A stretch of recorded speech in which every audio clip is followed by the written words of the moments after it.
Hello everybody and welcome back. If you're new, welcome in. So if you've seen the title of the video, you know what I'm doing today. If you haven't, I'm going to go over AOC admin settings. What you need to do first is you need to make sure that you're admin. And if you're on single player, you would go into the settings, server settings, and then just click make me admin, and you're admin. You want to go up to AOC features, server info, and there you have your admin panel, mod list, and server settings. If you're not admin, you will only see mod list and server settings. The little admin panel padlock there won't be there. So the things that you can change, obviously you can look at, so there's somebody's character, so that's your character panel. You can give yourself reputation points with the factions if you want to. So you can add or subtract. So let's say I'm going to subtract 100 points. And you can see it's gone down there. If you wanted to max it out, then it tells you on the side there what you can do. So it's like 100,000 reputation points should unlock the whole thing.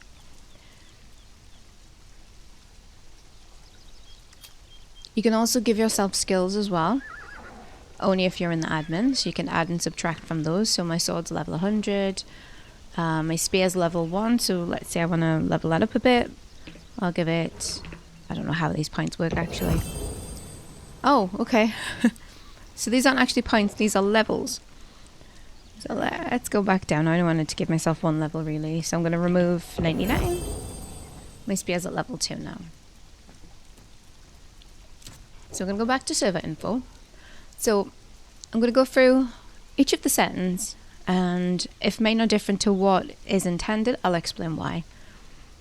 So the faction system allows players to join factions and sub-factions. This system is interlinked with the reputation system and alliance system. It's integral to AOC as the majority of content revolves around factions. So basically you're just saying, yeah, I want players to be able to join factions and I want to be able to join them. Alliance damage is a setting that allows players to attack their allied NPCs. When disabled, players can't attack a faction of their own alliance. So at the minute, I'm allied with Stormhold and the other two that come with them, which is Elvenor and the Elven Covenant. So I won't be able to attack them when I'm out.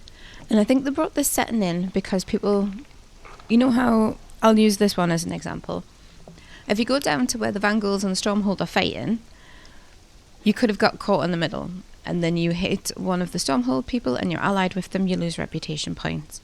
So now you can't really do that, unless you want to enable it, and then you can, it's a free-for-all, you can kill whoever you want. So alliance support. The alliance support setting allows players to obtain loot, reputation and quest kills within the range of an ally that defeats an enemy target. The player/NPC that defeats the target must be part of the same alliance for the others to reap the benefits. The range can be adjusted to cover a larger area. So it just means, so you and your clan are out and you kill them. Sorry, is it? So that just means that if you and your clan are out and about, and I'm going to say you're allied with the Stormhold and one of you kills Vanguards and you get reputation points from that, if you're within that range, you'll get them too. It should work for your NPCs as well, because there was issues where NPCs, you know, your fighter thralls, if they were dealing the killing blow, you weren't getting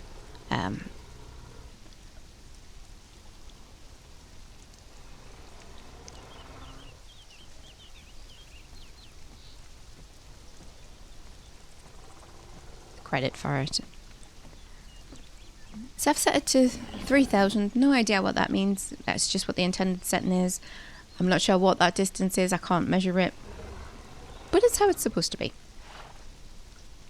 No thrall threat. With the setting enabled, thralls will not be under threat by alliance NPCs, however, they will be attacked if they engage. So before, things were aggroing, they weren't aggroing on the player, but they were on your NPC. So let's say you took your fighter out and you're going past a faction that you should be able to go past and not cause any issues. They were taking issue to your NPC and attacking it. Obviously, now they don't do that. It does say intended to be disabled, but no, I don't want that. I don't want my thralls to be attacked while I'm out and about. Alliance restrictions. With this setting, bonus XP, quest kills, etc. from defeating enemies will only be registered for some Alliance players. Opposite Alliance players will not reap the benefit of this setting enabled. So if you and a clanmate are out and you're part of a different Alliance, then you weren't going to get the experience for that kill. I have it disabled because if I'm going to play with somebody, I want them to get the same experience I do, whether they're in the Alliance or not. Combat difficulty. This will change the overall difficulty level of AOC NPCs. When changed, it will update their attack speed, damage, movement speed, HP, armor, etc. Setting it to 0.5 would reduce the stats by 50%. And then you have to restart your server. So it just means if you wanted to half this, then AOC NPCs would be a lot easier to kill. If you're going to have a higher level server, then bumping it up would probably make it more of a challenge to your players, instead of it being, once you get on to, I'm going to use VAM as an example because I have that, so once you get onto VAM content, you wouldn't really be bothered by you wouldn't really be bothered by AOC stuff anyway. But you can make them a threat if you want to. I've left it at intended setting because the way I was moving through the game was I was dealing with each level content first. Dynamic combat system is an extensive overhaul of various core features. The system will enable dynamic NPC scaling, allowing for NPCs to scale to the player's level, making them a challenge regardless of the player's level. So obviously, if you made that enabled, that means, as it explains, when you level up, they're going to level with you, so they're not going to be weak. Which, if you're running a higher level server, again, makes them compatible as threats. I have it disabled, and I can't remember why I disabled it, but I think it was because once I'm finished with the AOC, I don't really need to go back to it, and I don't need to be worried about them. Experience bonus per kill. This setting will allow you to change XP bonus multipliers for killing NPCs. Because I wanted to progress in the game and I needed to be able to get to level 600 to do the VAM design stuff, I have mine set for 6. I wanted to get as much XP from things as I could. You're not going to want to do that if you want a slow progression. If you're just jumping to the end just to quickly get through content because you want to have a look at it, that's fine, but I would leave it at their intended setting. Reputation points per kill. This setting will allow you to change the RP multiplier for killing faction NPCs. I upped that setting because I wanted to gain reputation as quickly as I could with the factions. It's the same way where I made it so I get a lot more reputation points per quest. Because of the way I'm doing it, and I wanted to show what you can get from each alliance, I didn't want it to take ages to level up with each faction again. So obviously I had to wipe my alliance to show both sides. So then I had to start again, and I didn't want it to be, I'd still be doing it weeks from now. Conquest Zone West. Conquest zones are set to PvP active. This area of the map will enable PvP for all players within the zone. If set to safe zone, PvP will be disabled in this zone. I don't know where those zones are, so I've just left them how they're supposed to be. So you've got west, south, east, north, and then there's the event one. Again, just left it disabled. Uncapped weapons. With this setting enabled, the tier cap will be ignored for all weapons. This will allow all weapons to greatly increase damage regardless of their tier. I've disabled that. Because I'm using VAM designs and I have RNG crafting, I didn't want it to be capped. I want it to be what I've got it set to in VAM. I wanted all weapons to be useful, even though AOC ones won't be as useful as my VAM ones. But I didn't want to kind of cap myself there. So the coin pouch. This system allows the player to store all AOC currency in a coin pouch. You get to that through your menu, and it's just a safe way to keep your money. People can't steal it from you, so say normally if you're playing on like a PvP server or maybe an RP server where you can get knocked down and people can get something from your inventory and steal all the coins, well, you have it, so you've got your coin pouch and that's where it goes to. Also, when you're dealing with AOC NPCs, the ones that sell you things, so the vendors, they'll take the coins from your coin pouch. They won't take them from your inventory. There's a withdrawal cap that you can set to say you can only withdraw this amount per withdrawal for some reason. It says increasing the withdrawal cap above a 1000 may result in coins lost due to what is considered a max stack. We recommend keeping this value to 1000 to prevent any loss. I decided, alright then, why not? So here we go. Lock and Plague system. Player damage. This controls the player damage multiplier for the Lock and Plague. You can set it to 0, it means no damage. I hate this mechanic. I hate the Plague mechanic. I've halved it to what its intended setting is.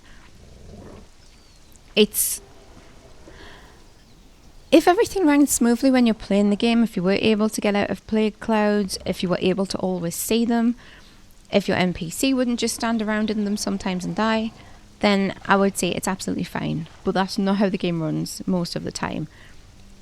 So I want it to do it the least damage possible.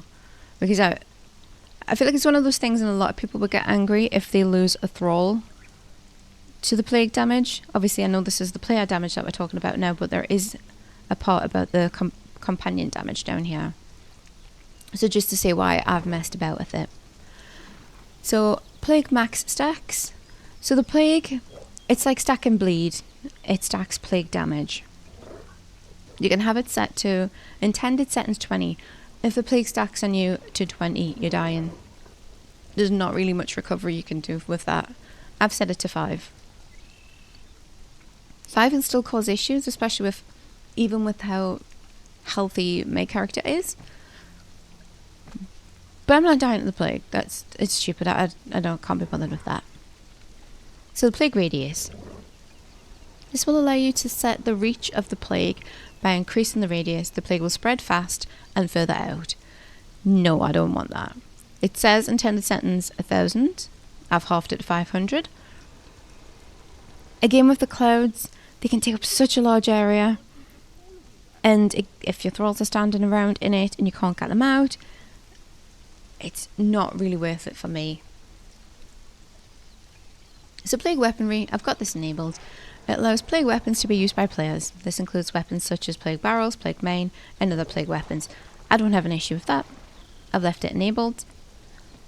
Companion damage. This controls the companion damage multiplier for the Plague. I've set that to 0. I like companions. I like all the pets. To get them to the level that I can level them up to 100, it isn't quick. Not normally anyway. It is a bit quicker for me because of how I have my settings, but normally if you're playing on a server, they don't level up that quickly. And if you've put the effort in to get it to 100 and you die to a Plague Cloud and they get stuck in the Plague Cloud and die, and by the time you get back to them, you can't pick them up anymore, they're just gone. It doesn't appeal to me at all. So magic system, armor balance. This will make it so that high value armor will lower the damage of magic. This is to balance between melee/range versus magic users. All magic armors will automatically cap at the set value. So here we go. This is intended to be on for servers that utilize PvP or battlegrounds. Setting the value to 0 will disable the system. As an example, a value of 350 refers to the armor value. So that means if you put on a piece of armor that's 350, and some of them are, anything you add after that, it'll just weaken your magic. I don't think that's fair. So I have that set to 0.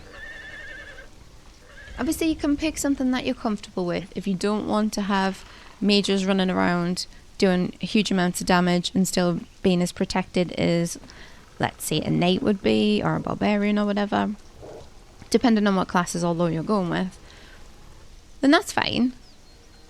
But I'm not going with any of that. And if I want to use magic, I want to be able to wear my heavy armor and use magic. Plus, this is just a single player game, so it doesn't really affect anybody else. So bonus damage. This will adjust the overall damage output for all magic weapons. Increasing this value will make the magic stronger. The damage bonus is directly linked to soul essence. The higher the level of soul essence, the higher the damage output will be. I've left it at intended settings. I'll talk about the soul essence in a minute though. Knowledge requirement. This will make it so that proper magic knowledge is required to use the various magic weapons. So as an example, fire magic requires fire magic knowledge to be wielded. I've put that as disabled, even though I've gone along and I've learned all the magics and done videos on that. I don't know, I don't really like it. I just think you can just use whatever you want. If you're not playing as on an RP server, I don't see the harm in somebody who hasn't learned fire magic being able to use fire magic. It's not like swords and everything are locked like that, really. I suppose you don't have to have learned how to make a sword before you can use it. That was just my reasoning for it anyway. Soul damage. This setting controls the soul damage multiplier. This is tied to different hazards like soul water, as well as weapons utilizing soul effects. I've set it to 0 and I've removed the soul effects from hazards and weapons. It isn't fun. I don't like it. It's like a souped up version of lava damage. To be fair though, it's not in that many areas, so it doesn't really affect gameplay too much. So I should have just left it alone. But I decided that it's just a hazard that I couldn't be bothered with, personally. So, Soul Essence. This setting allows the default armor of... Soul Essence. This setting allows the default amount of Soul Essence to be tweaked. So, Soul Essence is like your mana, your stamina. You can only obviously use it up, and then once it's gone, it starts to kill you. And I didn't like that, so I disabled it, because it did happen to me once when I first started playing it with the update. I didn't understand what had happened. I was using magic and then I died, and I was like, nothing hit us, it shouldn't have happened, and it was because of the soul essence. So I turned that off. I want to have fun with magic. It does, obviously, some servers are going to want you to have limitations. I'm only really fighting against NPCs, it's not other people. There's so many hazards out there. I don't want to have to think about how much soul essence I've got left. So, soul essence regeneration. Obviously, it's like stamina regeneration. I left it at its intended setting. It didn't seem like there was any reason for me to mess with it, considering I've disabled it, so. Weapon type limitation. This setting allows servers to limit the amount of magic types that can be learned by the player.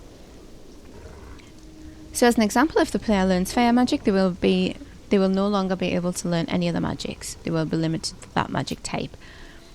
I have seen servers do that, and it's normally RP servers where you can only learn one type of magic, because they don't want people RPing as all-powerful mages that can do everything. That tends to get frowned upon, so that's why that setting's in place. I obviously don't need it, and it's default disabled anyway. So, profession system. This will change the overall difficulty of the profession system. The higher the difficulty, the longer it will take. I cannot talk today. Profession system. This will change the overall difficulty of the profession system. The higher the difficulty, the longer it will take to accumulate items from workers. It says it's intended at 1. I've set it at 0.25. I don't want the profession system to be difficult. So quest system. Quest reputation points. This is what I massively increased. This setting will allow you to change the RP multipliers for quests. By setting the value to 0, quests will be turned off. So obviously these are the quests that you need to do in order to get reputation with your chosen faction / alliance. At their intended setting, you would have to do the dailies multiple times. before you're going to increase significantly reputation with the factions, which is not a bad thing if you're planning on playing for a long time and you're looking for that slow progression. If I was on a multiplayer server, I wouldn't want it to be too easy to be part of all the alliances, all the factions within the alliance. I would want you to have to put a bit of work in. But since it's just me and I need to learn them to obviously show what you can get, I set my setting to 1,000. And it works quite well. I can get away with doing the dailies once each, and then I'm maxed out with the alliance, which is great. Quest experience points. This setting will allow you to change the XP multipliers for quests. By setting it to 0, quests will be turned off. I've set it to 3. I explained before about why I need more XP. Skill system. Now this is one that's been causing people issues. So the skill system will allow you to change, this one's the XP multiplier for the skill system. Intended settings 1. I've set it to 15 because I wanted to see how quickly it would go up. So when you use your tools and your weapons, you'll gain experience with them, which then levels it up and it makes them more effective. If you don't want any of that mess, turn it off.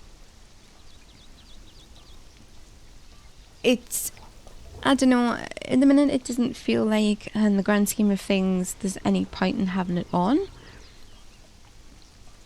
But again, some people like to be able to progress, and that's one way of progression. So skill max level. So this just changes the max level for your skills. So it suggests what they would have. So 50 would be low value. It's intended for characters that can level to 60. Then you've got 100, which is for characters that go to 150. 200 if you have character leveling at 300. And 300 for it's an extreme value for characters level to 600. Obviously my character can go up to 600, so I've gone for 300 as recommended there. So skill exclusion. This setting can be adjusted to include or exclude vanilla weapons. So I've excluded vanilla weapons because if you do that, it excludes all other modded weapons and it only affects AOC. I don't want to put all my materials into crafting a Vam Designs Elder Axe and for it to come out and be affected by AOC's skill progression. That's a crossover that I'm just not interested in, so I disabled it because it was set to default. It was set on by default when it first came out, and I had to waste 2 really good weapons because of it. And it was something that had been causing people issues. They were asking why has this happened, why are the values going down, and it was because of this. Now, claiming blockers, this just makes it so in certain areas, AOC areas, you can't claim. So you know, like when you go into a vanilla dungeon, I'm going to say the dregs, and you have to shoot all those targets with arrows to be able to progress to the next thing. If you have this disabled, you can climb up in there. Obviously, if you leave it enabled, then yeah, you're blocked from climbing in certain areas. Companion access. By enabling this option, thralls/pets will be able to follow the player through otherwise inaccessible portals. By allowing thralls and pets to follow players through otherwise inaccessible portals can lead them to them dying from encounters intended for players only. So I have it enabled. I don't want there to be areas where I can't take my thralls. Obviously for the safety of the thrall, I would say leave this one on. Because there are going to be certain dungeons that people are going to try and take, let's say, I don't know, one of the lower level Stormhold captains into, and there's going to be lava, there's going to be all sorts of stuff that the thrall's not going to be able to deal with. So Necrofire Meteors. It determines the cooldown of meteors in seconds. So meteors are chance based on top of the cooldown. Once the cooldown goes out, chance will determine if it will fall or not. Every time it fails, the chance will become higher until the meteors eventually fall. So it's basically just saying what the cooldown is between it trying to spawn the meteors. So those are the meteors that spawn down in the unnamed city now. I can't remember where they used to go, but that wasn't it. So every 60 seconds, it looks like mine's going to try and do it. The intended setting is 180, but because I'm not playing for days at a time, I want it to be quicker. If I was just leaving this, if this was a server and it was running all the time, I would probably leave it to the intended setting. So Server Hub. The Server Hub is a location where admins can populate the area with custom content unique to the server. The Server Hub can be accessed by Rift Gates. I have it disabled because I don't need it. Vam Designs has their own their own admin hub kind of area as well. Death penalty. This is something I disabled because I just wasn't interested in it. The death penalty is a penalty that players receive on death. It gives a debuff that lasts 1 hour by default. It can be changed, but can also be cleansed using the statue of the true god that is located at the ruins at the outskirts of Al-Haran. So it also includes various player bonuses, unlocking the possibility to obtain new survival bonuses. So it can't give you negatives, but it can give you positives. I didn't want them, so I've disabled mine. Hardcore penalty. The hardcore penalty will make players lose 1 level whenever they die. That's not actually too bad. Unless you die all the time, and then that is bad. It's intended settings disabled. I think it's new. Mine's just disabled anyway. So legacy system. The legacy system seems to be a little bit like the Ascension system with weapon arsenal. So what you'll do is you use the legacy system and then it resets you back to level 1. I think you get perks for doing it. I haven't tried it yet. I will at some point though. So molten fire stacks. This setting determines how high the lava can stack on players. Higher stacks will do more damage. This is basically these settings here, so molten fire player, molten fire companion, and molten fire stack. They're the same as the Alark and Plague ones, and my settings are exactly the same. I can't be bothered to have my companion dying to lava. Death penalty timer. The death penalty timer controls how long the death penalty lasts. This is in seconds. So that's for that setting that we found up here, the death penalty. So it's default an hour, but you can make it quicker. I don't have it enabled, so I don't need to mess with that. So you've got a colorblind mode here. It will aim to improve certain aspects of the mod that centers around specific colors, such as the plague. This will allow the server to set unique colors for the plague and other hazards. That seems like a handy thing. Obviously for people that are colorblind and they think there's the blue-green color blindness where you're not going to be able to make out whether it's blue or it's green. And the plague is green, so if you just go wandering into that because you don't know what it is, that'd be good to be able to change that. Navigation assistance. So this is where you can turn it on, and when you go to places like the underwater tunnel, it's not the underwater tunnel, you know, the underwater dungeon, I hate that place with the sharks and all that nonsense, it adds arrows to tell you where to go. I have it turned on specifically for that place. When you put that on, you'll have to reset the server or restart your game for it to show up. It is really handy. Obviously, if you're playing on an RP server, they're probably not going to enable that. I'm not sure what kind of law you would have to have for floating arrows to be pointing out of nowhere, telling you where to go for something. But it is really helpful because that place is just awful, and I don't know anybody that enjoys it down there. The arrows do show up in other places though. Down near the ruins, there's one that tells you, that used to point one way to send you to the faction hall. That one I don't really need, but it's part of the overall setting. So, companion priority. With this setting enabled, enemy faction / alliance NPCs will always prioritize the player's companion over the player itself. So when you have a follower in their setting, there is one that I think it says irritate enemies or attract enemies. I'm never gonna want anything to attack my followers first. It's different if I've obviously engaged in something and then they turn their attention to the follower so I can finish it off. But I have that disabled and that's what the intended setting is. I think that's probably for the best though, because if you went into one of those camps, I'm going to say the Van Gogh one down south as an example, and everything just piles onto, say you've got a dog following you, everything just piles on the dog. That dog's not getting through that. So that's actually it for the admin settings. The admin panel, it gives you a list of teleports that you can send yourself to. You can also look at the... I think I am the only player here. So that shows you all the quests that I've done. What you can do is, if you've stuck on a certain quest, or maybe it's bugged, or something's happening, or they're working on it and it's not quite done yet, or something, you know, something's gone wrong anyway, you can change it. So you can tick that to say that it's done. I'm not ticking any of this because I've already done those. Dungeon teleports, that'll obviously teleport you to any of those dungeons there when you pick them. Battlegrounds, which I haven't visited this time. Locations, all that there. It's just a quick way of getting around.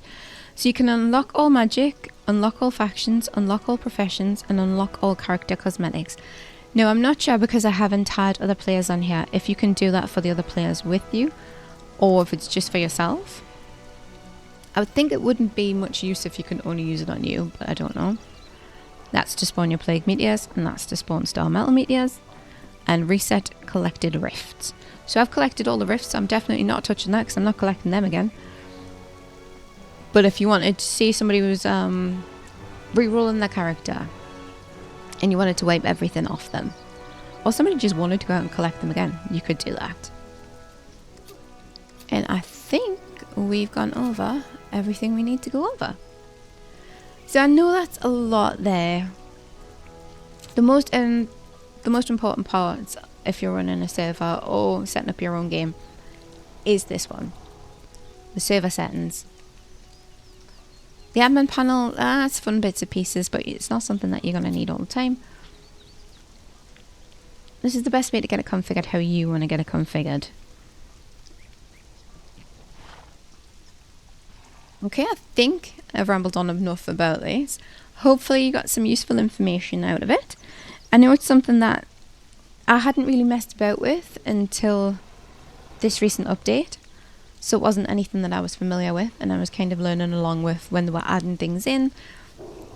Obviously things that are experimental, work in progress, they do tell you what they are. It has stopped resetting when they've done updates. At first, when they did an update on it, stuff would get reset back and you wouldn't know about it, and that's essentially how I had to get rid of 2 weapons due to the skill system thing, but I'm over it. But that's all for today. Thank you to anybody who watched. Please feel free to like and subscribe. If you don't want to, don't do that. And I will hopefully see you all next time.